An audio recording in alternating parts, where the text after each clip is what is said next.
विघटन का मतलब होता है ना पतन होना, है ना। विघटन शब्द की जगह पतन शब्द की सोवियत संघ के पतन का क्या कारण था, विघटन का क्या कारण था। हमने अभी पढ़ा कि जो पूरा विश्व है दो महाभूत में बढ़ गया था, है ना। दो महाशक्तियां कौन कौन सी, सोवियत संघ और अमेरिका। जो अमेरिका था और सोवियत संघ, तो सोवियत संघ को हम दूसरी दुनिया के नाम से जाना गया था, ये भी आपको पता है। तो ये जो सोवियत संघ था ये भी अपेक्षाकृत कमजोर तो नहीं था, अमेरिका से कमजोर नहीं था, ये भी मजबूत था, सशक्त था, शक्तिशाली था, ठीक है। तो फिर भी ये विघटन क्यों हुआ, कुछ अगर डिसीजन सही लिए जाते हैं, कभी कभी गलत डिसीजन जीवन के लिए बहुत घातक हो सकते हैं। तो यहाँ तो देश था, समझ में आया। कभी कभी इंसान के जीवन में भी होता है कि कभी कभी कोई डिसीजन ऐसा ले लेता है वो, जिसकी वजह से उसको बाद में जब रियलाइज होता है, पता चलता है कि एक दिन मैंने ऐसा नहीं किया होता, तो काश ऐसा नहीं होता। ठीक ऐसे ही इनके साथ हुआ। सोवियत संघ छोटी मोटी नहीं थी, ये भी दुनिया की दूसरी महाशक्ति थी। तो एक समय वो आया कि इसका पतन हो गया। तो इस जो अगर अपन इस पार्ट को पढ़ रहे हैं, हम अमेरिका और सोवियत संघ पढ़ने के साथ साथ जीवन में एक चीज ये भी सीख देती है, अगर इतनी बड़ी महाशक्तियां भी अगर डिसीजन एक गलत लिया जाता है, इतनी बड़ी महाशक्ति भी मिट सकती है दुनिया से। कहाँ एक तरफ कितने देशों का प्रतिनिधित्व करने वाली इतनी बड़ी महाशक्ति का विघटन हो गया, कारण गलत डिसीजन। ये सब अगर अपने जीवन में, इसीलिए मैं बार बार आपको बोलता हूँ कि जब आप 12वीं में एडमिशन लिया है तो आपको अपने प्रति ये डिसीजन लेना है। इसी ये अवस्था होती है आपकी 10th और 12th। यहाँ अगर आपने डिसीजन सही ले लिया तो जीवन की जो आगे वाली पढ़ाई है जो भी है वो सही चलेगी। अगर यहाँ डिसीजन गलत ले लिया तो वो जीवन भर पछताना पड़ेगा। कई बार जैसे तुमने 12वीं पास कर लिया, कॉलेज कर लिया, फिर याद आएगा नहीं यार मुझे तो साइंस लेनी चाहिए थी, अगर साइंस लेता तो लेता। साइंस ली जिसने वो भी ये सोचता है कि हो सकता है यार मुझे तो आर्ट्स लेनी चाहिए या फिर कॉमर्स लेनी चाहिए। तो ये होता है क्योंकि सबका अपना अपना एक टारगेट होता है कि मुझे डॉक्टर बनना है, इंजीनियर बनना है, चार्टर्ड अकाउंटेंट बनना है या फिर वकील बनना है। ये पहले तय होता है, यही तय होता है 12वीं में। 10वीं 12वीं के अंदर ही ये तय करना पड़ता है। पहली बात तो 10वीं में ही, 10वीं के जस्ट बाद आप 11वीं में एडमिशन लो, उस टाइम पे ये फिक्स होना चाहिए कि हमें कौन सी फील्ड में जाना है। और अगर वहां से निकल गए बाय द वे तो 12वीं में आकर आपको ये डिसीजन करना पड़ता है। समझ में आई? तो ये एक गलत डिसीजन है।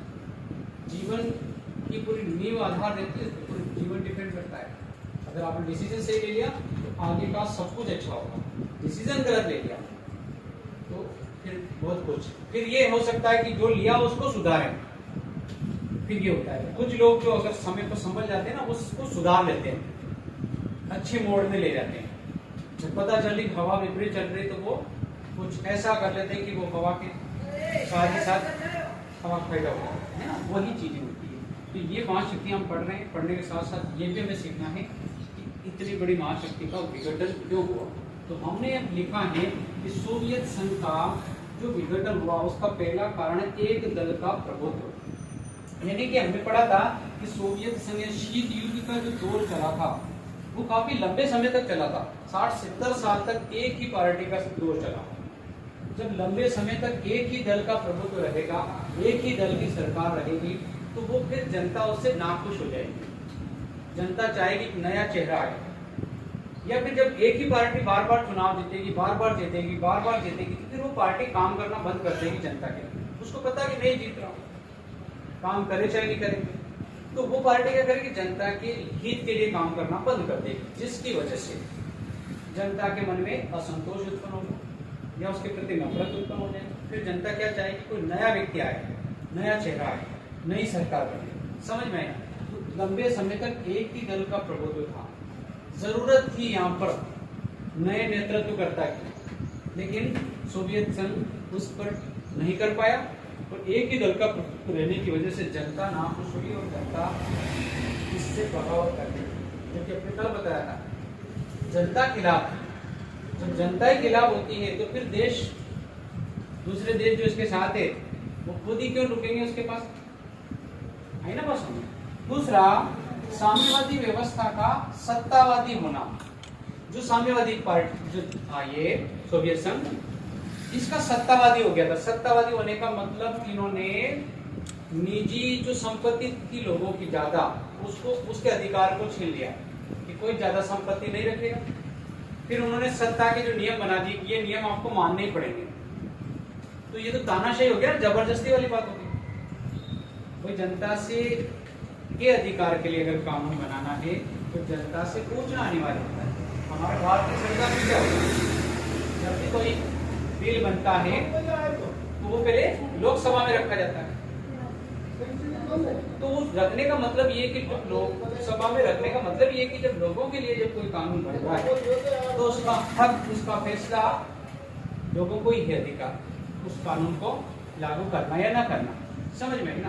तो यहाँ पर ये जो साम्यवादी सरकार है ये क्या हो गई, सत्तावादी हो गई, मतलब अपनी मनमानी करने लगे, नए नए नियम बना लिए, जनता पे तो कि आपको ये बात माननी पड़ेगी। तो इससे जनता में क्या हुई, नाखुश हो गई, जनता को लगा कि यार ये गलत हो रहा, इसलिए वो उसके खिलाफ हुई। अगला है संसाधनों का सही प्रयोग ना हो। सोवियत संघ ने क्या करा, इसके पास संसाधन तो थे लेकिन संसाधनों का इसने सही प्रयोग नहीं करा। तो संसाधन मैंने आपको एक बार बताया था, उत्पादन के साधन, तो संसाधन भी बताया था मैंने। इसके पास सब कुछ था, बहुत सारे देश इसके साथ थे, इसके पास संसाधन भी थे, लेकिन इसने जो ज्यादातर ध्यान दिया, इसने फोकस दिया कहाँ पर दिया, परमाणु हथियार बनाने पर। जबकि इसको परमाणु हथियार की बजाय लोगों के विकास पर भी ध्यान देना पड़ता है। अगर विकास पे ध्यान नहीं देंगे, एक ही तरफ आपका ध्यान है, बस वही है, तो आप जो आपके साथ चल रहा था वो पीछे छूट जाएगा। समझ में? अगर आप किसी के साथ चल रहा है, आपके साथ में कोई चल रहा है और आपके पीछे पीछे कोई चल रहा है, सब बोलते हैं, और आपने पीछे बिल्कुल ध्यान ही नहीं दिया कि वो पीछे वाला आ रहा है या नहीं आ रहा, और आप चले जा रहे हैं। हो सकता है पीछे वाला बहुत देर तक आपके पीछे पीछे आया, लेकिन जब आप उससे बात कर रहे हैं ना, उसकी कुछ पूछ रहे कि चाय पानी या कुछ नहीं पूछ रहे, उसका दिमाग खराब हो गया हो, वो रुक गया हो, कहीं बैठ गया हो, या फिर उसके पैर में लग गई वो बैठ गया हो, कुछ भी कारण हो सकता है। आप उसको साथ लेके आए तो फिर आपकी जिम्मेदारी होती है बीच बीच में उसकी खबर लेना, उससे पूछना भाई ठीक है पानी वानी पीना कि नहीं पीना, बात कर रहे बीच बीच में करता रहेगा तो उसका भी मन लगा रहेगा, वो आपके साथ साथ चलेगा। जाहिर सी बात है, जो देश इसके साथ है उनसे पूछ ही नहीं रहा तुम कैसे हो, तो वो देश क्या हो गया, नाखुश होने लग जाएगा। तो वही इसके पास संसाधन तो थे, लेकिन संसाधन का इसने प्रयोग सारा परमाणु हथियार बनाने पे किया, न कि उन देश के विकास पे करा। इसकी वजह से इसकी अर्थव्यवस्था धीरे धीरे कमजोर हो गई। अगला, पश्चिमी देशों की तुलना में सोवियत संघ का पिछड़ना। अब पश्चिमी जो देश थे इनसे ये पिछड़ने लगा। पिछड़ने का मूल कारण क्योंकि इसकी जो नीति थी वो पूंजीवादी थी, इस समर्थन ये पूंजीवाद का था। इसने ज्यादातर उत्पादन पर ज्यादा ध्यान दिया, विकास पर ज्यादा ध्यान दिया। इसके साथ जो देश थे उनको साथ लेकर चला। जब उनको साथ लेकर चला, इसने विकास पर ध्यान दिया, तो ये जो अमीर हो गए, इसके सहयोगी देश से वो अमीर हो गए, ये पिछड़ गए। जब ये और पिछड़ने लग गए तो इसके जो सात देश थे उन्होंने उनको देखा सामने वाली पार्टी को, या सामने वाले तो बहुत तरक्की कर रहे हैं, अपने तो कोई ध्यान ही नहीं दे रहा, सामने वाले तरक्की कर रहे हैं, अपने तो कोई ध्यान नहीं दे रहा। ऐसे होता ना, अब मान लो कि अपने यहाँ पर बहुत सारे राज्य हैं और किसी राज्य का सीएम बहुत अच्छा काम कर रहा, तो जिसमें राज्य में काम नहीं कर रहा वो राज्य वाले सोचेंगे यार वो सीएम ने तो वहां पे ये कर दिया, वो सीएम ने वहां पर वो सुविधा कर दी, हमारा तो ध्यान ही नहीं दे रहा। फिर 5 साल बाद जनता ध्यान देगी, जब जनता ध्यान देगी तो वो सत्ता पलट देगी। सत्ता पलट कब होता है, जब जनता का दिमाग खराब होता है ना, बस। तो यहाँ पर ये होता है, जब भी जनता सोच लेती है कि भाई में हमारे अधिकारों का यहाँ पर सही प्रयोग नहीं हो रहा है या हमें सुविधाएं नहीं मिल रही, तो वो सीधा फिर बगावत पर उतरती है। जब जब जनता ने बगावत करी के क्रांति हुई है, चाहे वो रूस की क्रांति हो या फ्रांस की क्रांति हो या फिर अपने भारत की हिंदुस्तान की बात करें 1857 की क्रांति हो, जब जब भी जनता पर अत्याचार हो रहे हैं, एक लिमिट होती है सहन करने की, तब तक तो उन्होंने सहन किया। लेकिन जब सहन अति हो जाता है तो फिर सीधा वो क्रांति में बदलता है। तो वही चीजें हैं कि यहाँ पर पश्चिमी देश सोवियत संघ कि जो देश थे वो इन देशों की में पीछे रह गए, गरीब हो गए, पिछड़ गए, और ये देश तरक्की करने लग गए क्योंकि इनका मूल फोकस बस उत्पादन करने पे था। जब उत्पादन करने में था तो ये अभी ठीक है। उसके बाद मिखाइल गोर्बाचेव उसकी सुधारवादी, जो मिखाइल गोर्बाचेव यहाँ का जो नया राष्ट्रपति बना था, उसकी जो नीति थी सुधारवादी, वो नीति यूं नहीं कह सकते कि नीति गलत थी, नीति बहुत अच्छी थी, लेकिन वो नीति गलत टाइम पे लागू हो गई। क्योंकि हर चीज का एक टाइमिंग होता है। कई बार होता है, कई बार तुम हंस देते हो बिना वजह से, सपोज दे, तो गलत टाइमिंग पर हंसना भी कभी कभी नुकसानदायक हो सकता है। हर चीज का एक समय होता है। आपको पता है महाभारत का मूल कारण क्या है? महाभारत का मूल कारण था मात्र द्रौपदी ने गलत जगह हंस दिया था, बस उसकी एक हंसी महाभारत का रीजन बनी। और वो ये था कि एक बार वो जो दुर्योधन था, दुर्योधन अपने सिंहासन से थोड़ा उठकर चला, तो गलती से उसको पैर में थोड़ा सा कोई लगा और वह पानी का कुछ था उसमें गिर गया। तो द्रौपदी खड़ी थी दूर, वो जोर जोर से हंसने लगी। एक तो वो गिर गया, एक वो हंस रही, और हंसते हुए बोली अंधे का लड़का अंधा ही तो होगा, क्योंकि दुर्योधन के पिताजी अंधे थे। अब आप किसी के पिताजी अंधे हैं और उस लड़के को जो ऑलरेडी योद्धा है उसे आप कह रहे हैं कि अंधे का लड़का अंधा है, तो उसको गुस्सा नहीं आएगा क्या? जाहिर सी बात है। बस वही उसकी वो एक गलत टाइमिंग पे हंसना इतना बड़ा इतिहास में महाभारत है। तो जब कोई टाइमिंग गलत हो जाती है ना किसी काम की करने की, तो वो एक विनाश का कारण भी बनती है। तो मिखाइल गोर्बाचेव की नीति खराब नहीं थी, नीति बहुत अच्छी थी, विकास करना चाहता था, सुधारवादी नीति थी, लेकिन वो नीति गलत टाइम पर उसने लागू करी। जब वो गलत टाइम पे लागू करी तो लागू नहीं हो पाई, अच्छे से वो फॉलो नहीं कर पाई। देखो पहले से यहाँ पर हमने देखो एक दल का प्रभुत्व, तो जनता पहले से परेशान लंबे समय तक। दूसरा, सत्तावादी नीति अपना अपना के उसके ऊपर नए नियम थोप दिए, एक तो वो नियम पालन नहीं कर रहे। तीसरा, संसाधन का प्रयोग, पहले उनको न तो कोई सुविधा मिल रही न कोई हुआ। अब मान लो जैसे भी अपना सीएम बना, 5 साल तक काम नहीं करेगा, ठीक, जनता फिर भी सहन कर लेगी। अगला बना वो भी नहीं कर रहा, अगला बना वो भी नहीं कर रहा। अब ऐसे 50 साल तक नहीं करेगा तो फिर जनता का दिमाग तो खराब हो गया, सही ना? 5 साल में खराब हो जाता, अपने तो राजस्थान में 5 साल में सरकार बदल जाती है, तो यहाँ तो 70 साल हो गए। तो जनता पहले ही परेशान, बगावत करके कुछ समय इन्होंने नई सुधारवादी नीति लागू कर दी गोर्बाचेव। ये परिवर्तन करना चाहते थे, पर ये अचानक परिवर्तन करना, इनका जो मॉडल था ना वो धीरे धीरे परिवर्तन न करके अचानक परिवर्तन करना था।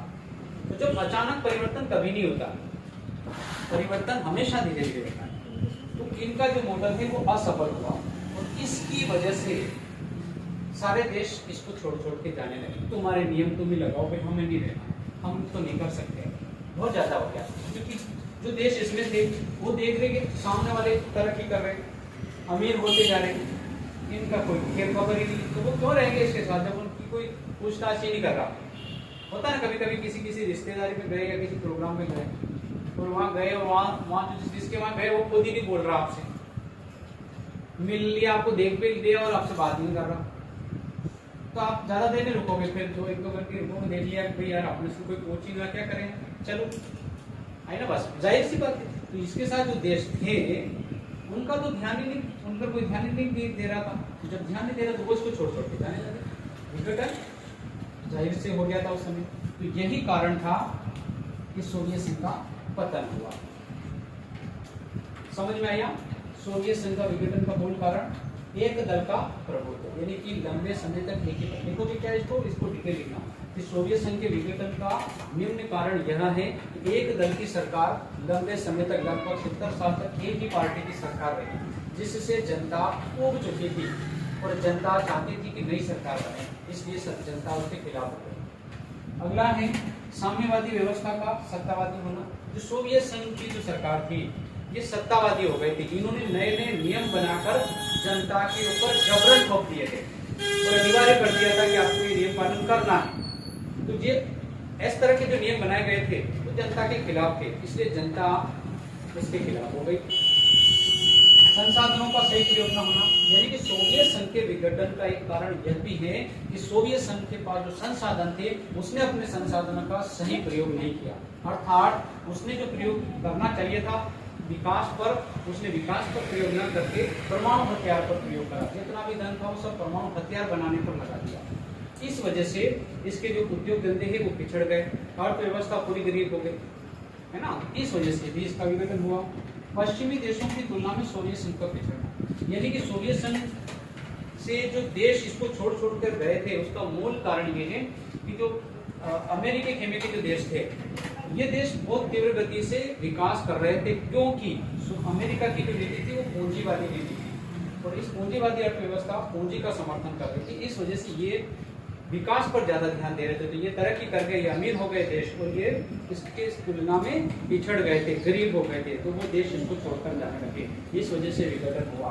अगला है मिखाइल गोर्बाचेव की सुधारवादी नीति, अर्थात सोवियत संघ के नए राष्ट्रपति बने थे मिखाइल गोर्बाचेव, ये सुधार करना चाहते थे और उन्होंने सुधार करने के लिए जो सुधारवादी नीति अपनाई थी, उस नीति का जो मूल उद्देश्य ये था कि धीरे धीरे परिवर्तन न करके एकदम से ये परिवर्तन करना चाहते थे।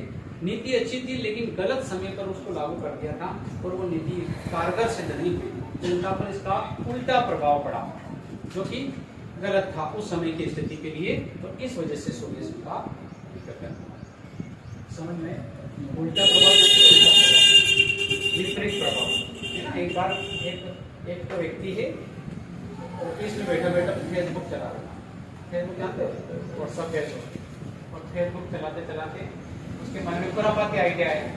उसने कहा कि मैं पंछी बनकर मस्त बहार में उड़ता फिरूं गगन में, पंछी बन के कमेंट कर दिया उसने, पंछी बनकर मस्त गगन में उड़ता फिरूं। तो उसकी पत्नी ने देख लिया, वो भी शायद फेसबुक चलाती थी, तो उसने नीचे कमेंट कर दिया कि जब धरती पर आ जाओ, तो गगन में उड़ रहे हो, धरती पर आ जाओ तो धनिया लेते आना भवन में, तो शाम को बाल एक भी बचेगा तुम्हारे चमन में।